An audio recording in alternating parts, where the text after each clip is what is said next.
Another day, another luto serye.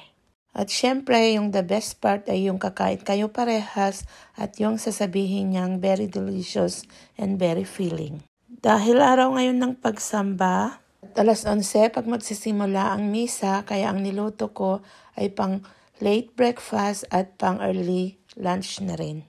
Since may kanin kaming lamig, kaya ang niluto ko ngayon ay fried rice with minced beef and green peas.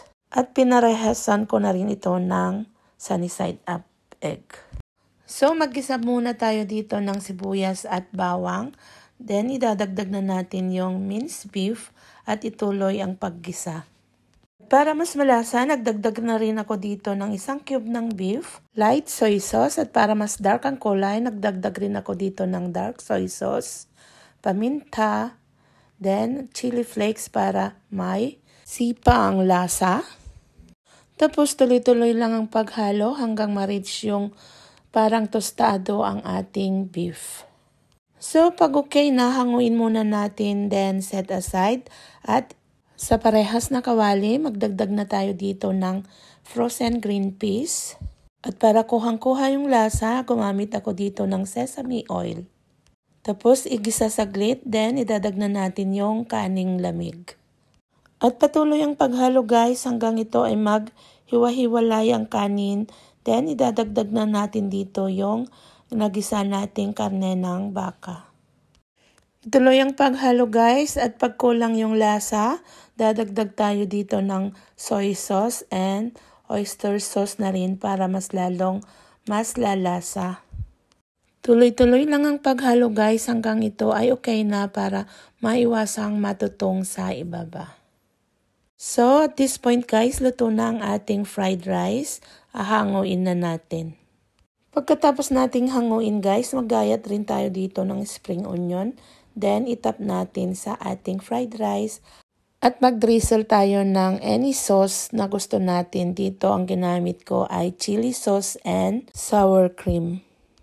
And para sa snack and early dinner na rin namin guys, nagluto ako ng pansit bihon. So dito naghiwa na ako ng sibuyas at bawang. Tapos ang karne na gamit ko ay bacon. Then ginisa ko na yung bawang at sibuyas. Pagkatapos dinagdag ko na rin yung bacon. At nang okay na yung bacon guys, dinagdag ko na rin yung mga gulay. Carrots and beans, ginisa ko lang ito ng bahagya, tapos dinagdag ko na rin yung repolyo. Kasi ang repolyo dito guys ay napakatigas, parang parehas rin ng carrots at beans. Naglagay rin pala ako dito ng bell pepper.